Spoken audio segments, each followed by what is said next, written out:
Hi everybody, welcome to Christian Homestead. My name is Jared. I recently did a video called The War is Over, What Now?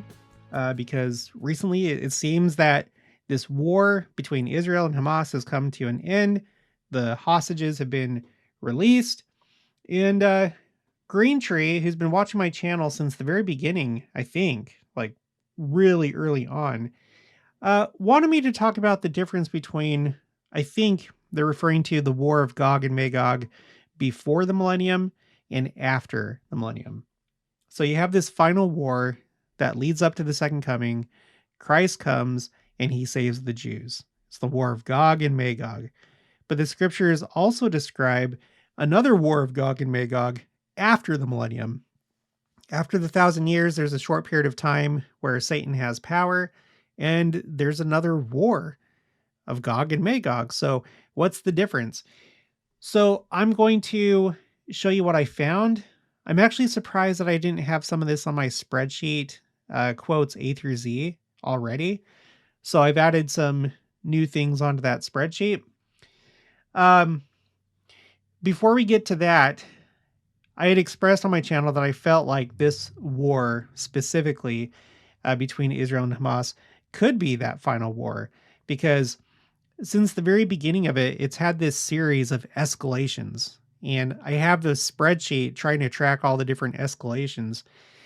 Now, the thing about it is, it may be over right now, technically. I do want to point this out, though. This is on Fox News.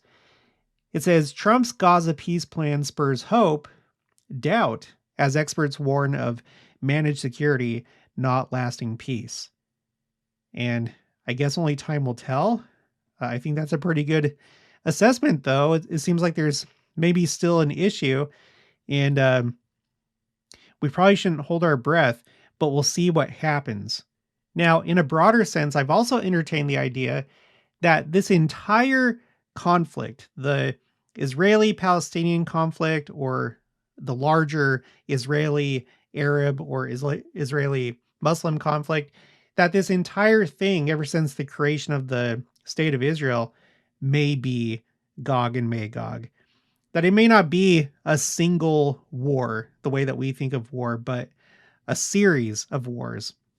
And this war that just came to an end, in my opinion, and from what I can tell, was its fourth existential war. The first one was the War of Independence in 1947. The second one was the Six-Day War in 1967, and then the Yom Kippur War in 1973, and then the Hamas War, which started in 2023, and almost exactly 50 years from the Yom Kippur War. I haven't updated the numbers here at the top for this war that just ended. I'll try and do that another time. But I think that all these different possibilities should be considered. I'm not sure that ancient prophets would have really spelled out every single one of these conflicts and intifadas and military operations. I could see them just lumping it all together as the War of Gog and Magog. And I think that we should consider that.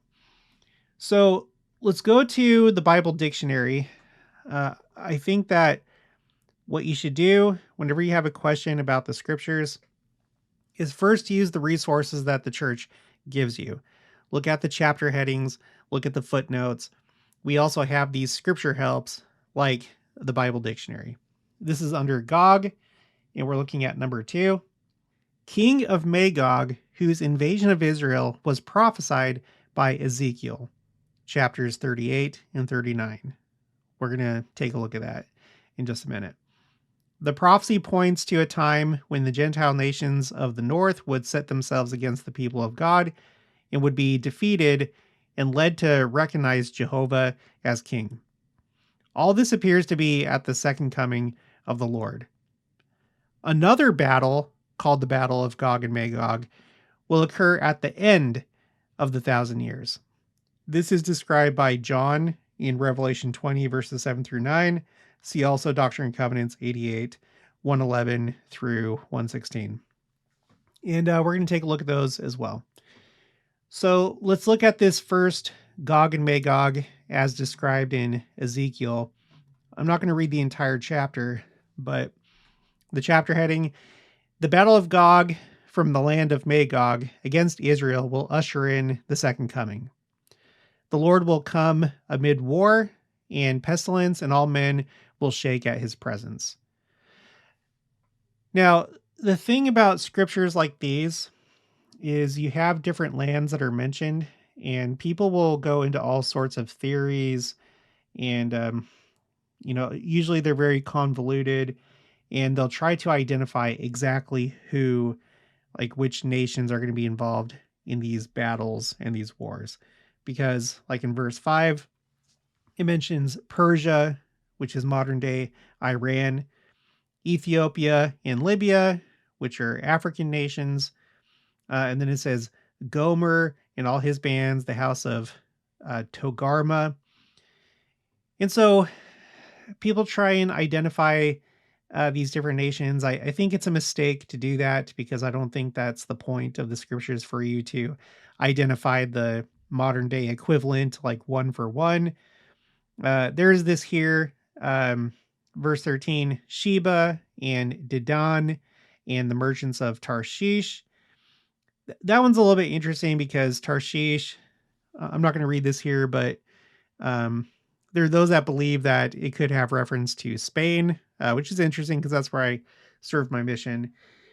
And, in Spain, I feel like they've kind of been in the spotlight a little bit in this like Arab-Israeli conflict and the Hamas-Israel war. They've kind of been on the side of the Palestinians and against Israel. But anyway, and then in verse 15, it says, and thou shalt come, referring to Gog and Magog, and thou shalt come from thy place out of the north parts. So I tend to think, based on the words of modern day prophets, that I don't know if we can like necessarily do a one for one, but just in general, it seems like it's going to take place around the state of Israel and generally from the north, and probably peoples and nations that are related to these different nations and peoples that are mentioned here. Okay, but I do want to read this part that I've highlighted, starting in verse 8. After many days thou shalt be visited. In the latter years, which I think that's referring to, the last days, thou shalt come into the land that is brought back from the sword and is gathered out of many people. So it's referring to Israel and the Jews literally coming back to the land of Israel, against the mountains of Israel, which have been always waste, but it is brought forth out of the nations, and they shall dwell safely, all of them. And I think you could say that's mostly been the case for Israel. I mean, they've had lots of wars. There's been a lot of military operations and conflicts and stuff. But as a nation, they've been able to survive and stay in one place and fend off all these different attacks that they've had to endure. They've been able to remain a nation. Okay, verse 9, thou shalt ascend and come like a storm. So this is talking about Gog and Magog attacking Israel. Thou shalt ascend and come like a storm. I have that highlighted because when this war started, Hamas called the operation Al-Aqsa Storm or Al-Aqsa Flood. There's like a couple of variations, but one of them is Al-Aqsa Storm. They were trying to get like a big thing going. They were like calling out to all their allies, hey, this is the time to do it. And I just think that's kind of interesting. Again, I don't know that that's necessarily what's being referred to here, but it'd be interesting if it was. Thou shalt ascend and come like a storm. Thou shalt be like a cloud to cover the land, thou and all thy bands, and many people with thee. Thus saith the Lord God, it shall come to pass that at the same time shall things come into thy mind, and thou shalt think an evil thought. And thou shalt say, I will go up to the land of unwalled villages. Now think about October 7th and what happened. And think about the fact that Hamas is not and was not acting in isolation. It's part of this larger coalition axis of different groups, and essentially headed by Iran. But think about October 7th as we read verses 11 and 12. And thou shalt say, I will go up to the land of unwalled villages. I will go to them that are at rest, that dwell safely, all of them dwelling without walls, and having neither bars nor gates, to take a spoil and to take a prey. So the areas that were attacked on that day, some of them literally did have walls. They were these different kibbutzes, which are like communal farms. But I think what this verse is saying is you have these unexpected communities that are just living peacefully, and they don't have any idea that something like that was going to happen. Like, not at all. It was a big surprise. For all intents and purposes, they were defenseless, right? I will go to them that are at rest, that dwell safely, all of them dwelling without walls and having neither bars nor gates, to take a spoil and to take a prey. And they literally did take prey with them back to the Gaza Strip. And at the time that I'm recording this, today, the last of them that are alive have been returned to Israel. To turn thine hand upon the desolate places that are now inhabited, and upon the people that are gathered out of the nations, which have gotten cattle and goods that dwell in the midst of the land. So it's interesting. You can read all of Ezekiel 38 and 39. Let's go to my spreadsheet called Quotes A through Z. So I created 3 new rows. Let's see. This one right here used to be called something different. I renamed it Gog and Magog, Premillennial, all nations, ? Because I did a video a long time ago about the fact that not all nations are going to be against Israel, because I think that's a misconception that every single nation in the world, including the United States, is going to be against Israel during that final war. And that's not the case. I'm not going to rehash that here, but I have all the scriptures that relate to that over here. You need to read all of them. And then I have statements from Elder Orson Pratt, Bishop Joseph L. Worthwin, who later became an apostle, and then Bruce Farmer Conkey. I'm going to read a few of these quotes, though, because they relate more to what we're talking about right now. And then I created these two, Gog and Magog Premillennial and Gog and Magog Postmillennial, so that you can see the difference. That's how this video started, is can you talk about the difference between the pre-millennial Gog and Magog and the post-millennial Gog and Magog. So here are the 2 rows. There was something I wanted to point out in Ezekiel 39, because we're still talking about the pre-millennial Gog and Magog. It talks about the fact that the Lord would send fire on Magog. So I don't know if that's a separate fire from the fire that's going to cleanse the entire earth, or if this is something separate as the Lord defeats the enemies of Israel. But it talks about sending fire on Magog in verse 6. It talks about the aftermath of the war, how it's going to take 7 years to essentially destroy or burn all the weapons of war. I tend to think that that's symbolic. I could be wrong. Maybe they will literally be doing this for 7 years. I don't know. And then it talks about burying the dead for 7 months, and that they would be buried in the valley, the valley of Hamon Gog.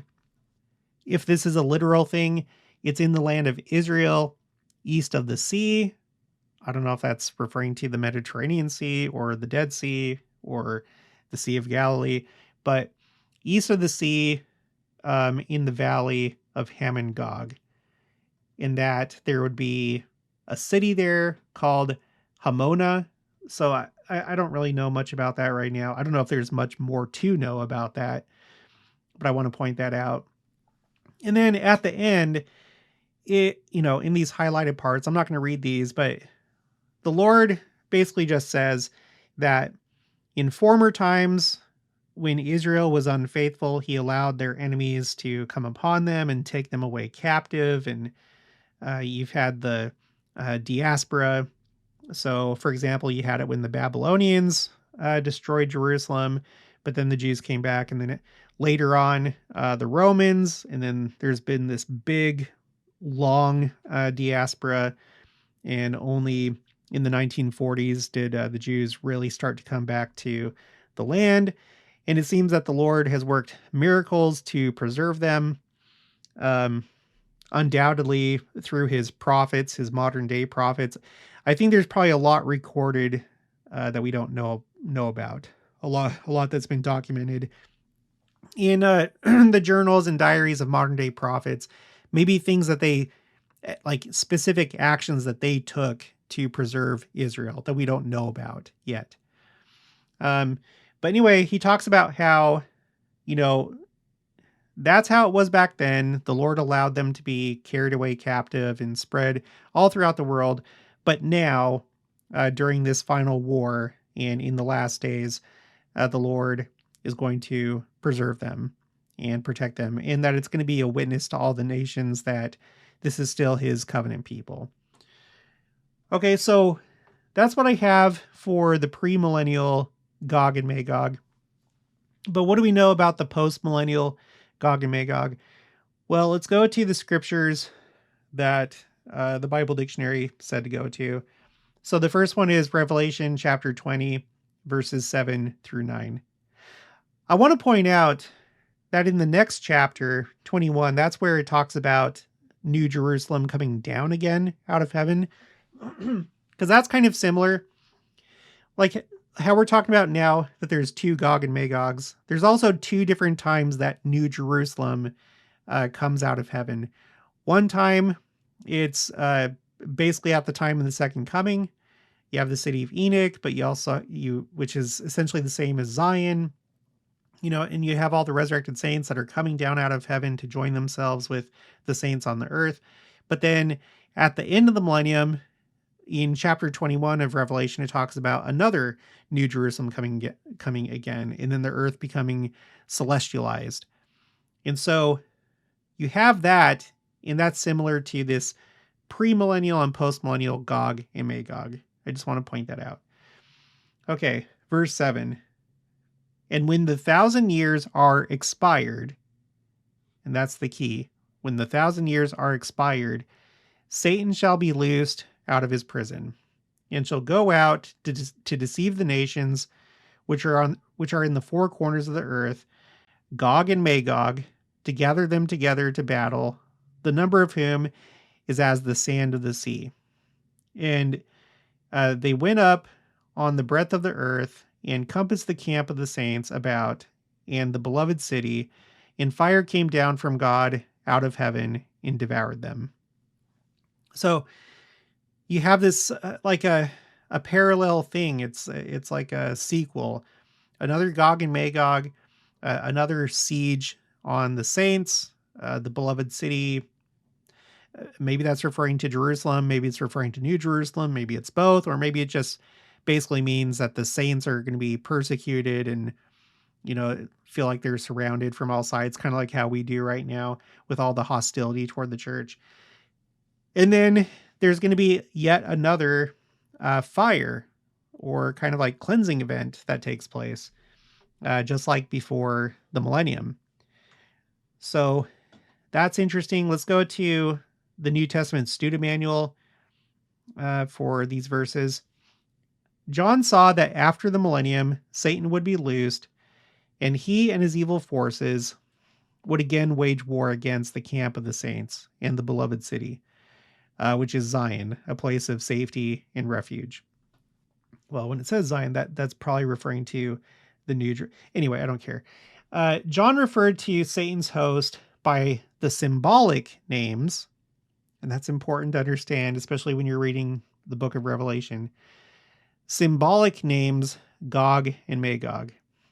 Ezekiel used these names to refer to foreign invaders who would attack Israel before the Lord's coming. But in Revelation 20, verses 7 through 9, Gog and Magog refer to the forces of Satan that will wage another battle at the end of the millennium. Though the number of Satan's forces will be as the sand of the sea, they'll be devoured by fire from God out of heaven.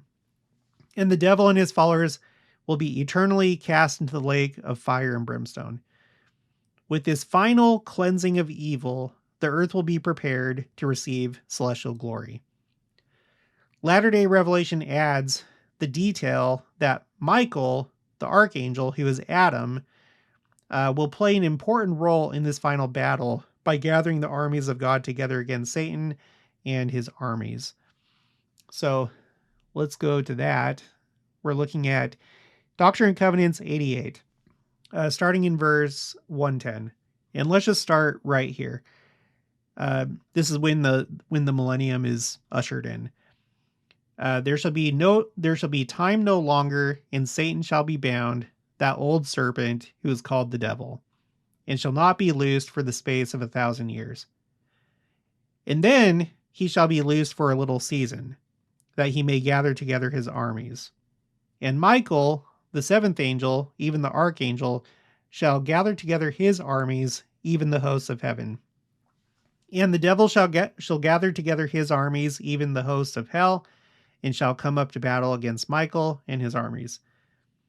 And then cometh the battle of the great God, and the devil and his armies shall be cast away into their own place, that they shall not have power over the saints any more at all. For Michael shall fight their battles, and shall overcome him who seeketh the throne of him who sitteth upon the throne, even the Lamb.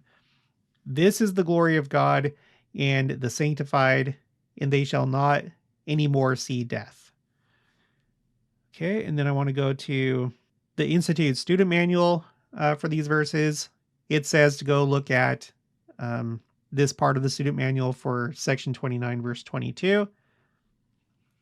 And this says, the second coming of Jesus Christ will usher in the 1,000-year period called the Millennium, when the Lord himself shall dwell upon the earth. There will be many important changes that will distinguish conditions during the millennium from the conditions we experience in the world today. For example, during that time, whatsoever a man shall ask, it shall be given unto him. Which, that sounds pretty nice. And the Lord will reveal all things. The Lord has also said that during the millennium, Satan shall be bound, and shall not have power to tempt any man. Because of God's power and the righteousness of the people, Satan shall have no place in the hearts of the children of men. Sadly, at the conclusion of the 1,000 years, people will again begin to deny their God, and Satan will be loosed again for a little season. It may be hard to comprehend why some who have experienced the blessings of the millennium will begin to deny God. Nevertheless, there will be those who, having been partakers of God's power, will still deny the truth and knowingly and willfully rebel against God. Okay, so this is the difference between the two Gog and Magogs. And that final Gog and Magog, I mean, you can only imagine what that's going to be like. It sounds like it's going to be an actual war. That's what I take from it. And so, I mean, what kind of weaponry is there going to be at that point? Because we're talking about 1,000 years in the future.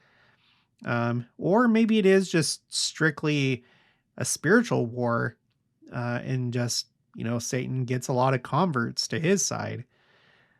I don't know, but if it's an actual war, then that's going to be, that right there is probably going to be cinematic in sci-fi, because you think about the technology that'll exist at that point, but I don't know.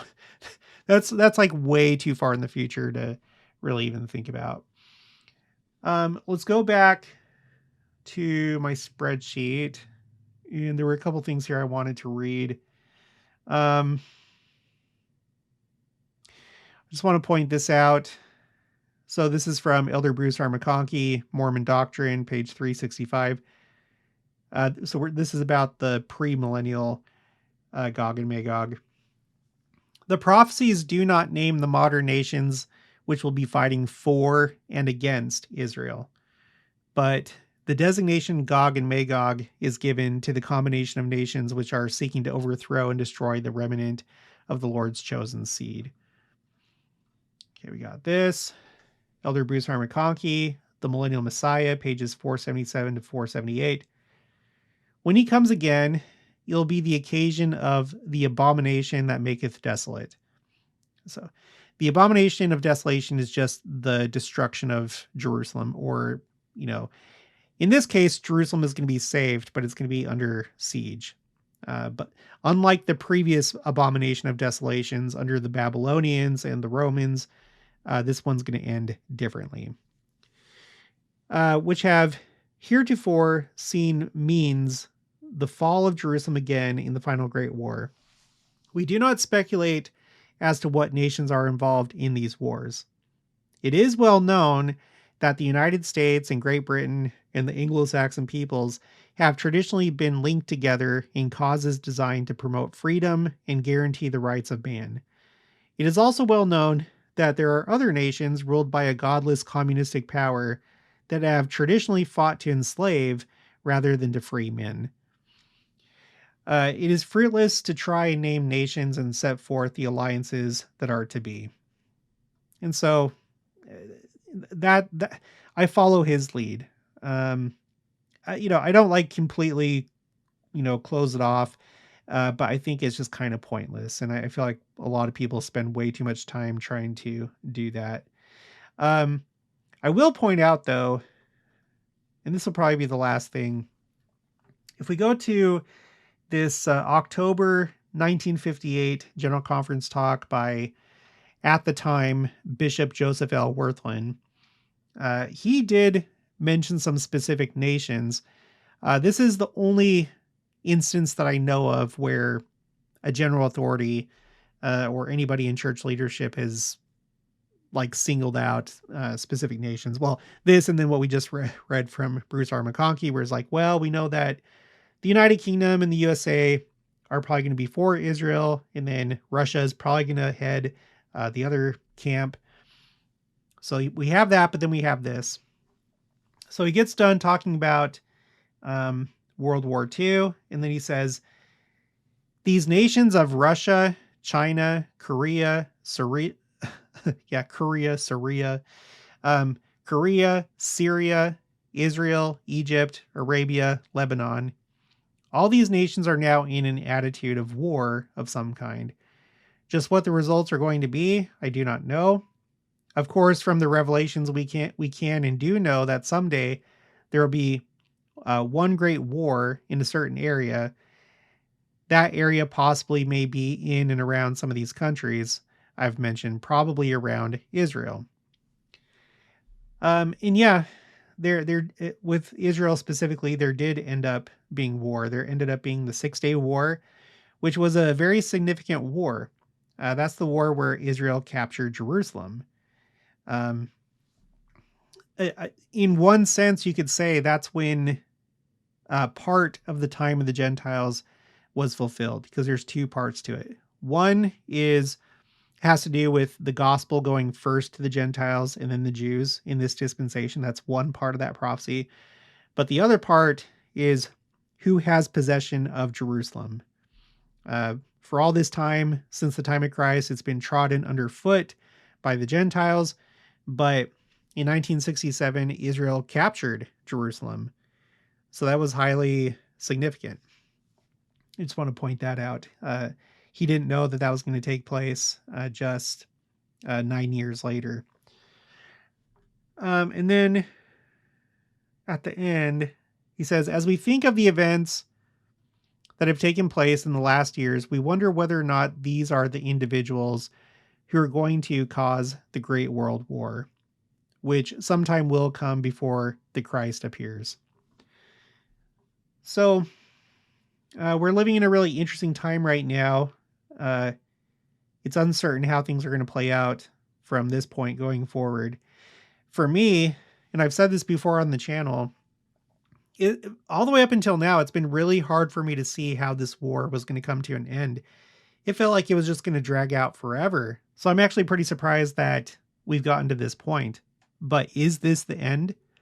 Is it going to start back up? Is something bigger going to happen? Was this the forerunner to the next phase, the next big war? I don't know. We'll just have to wait and see. But I hope that I answered your question, Green Tree. I know there's more that I need to add to this spreadsheet in regards to Gog and Magog, but I'll have to do that in future videos. But I hit on all the main points. Okay, that's going to be it for this one. I'll talk to you guys later.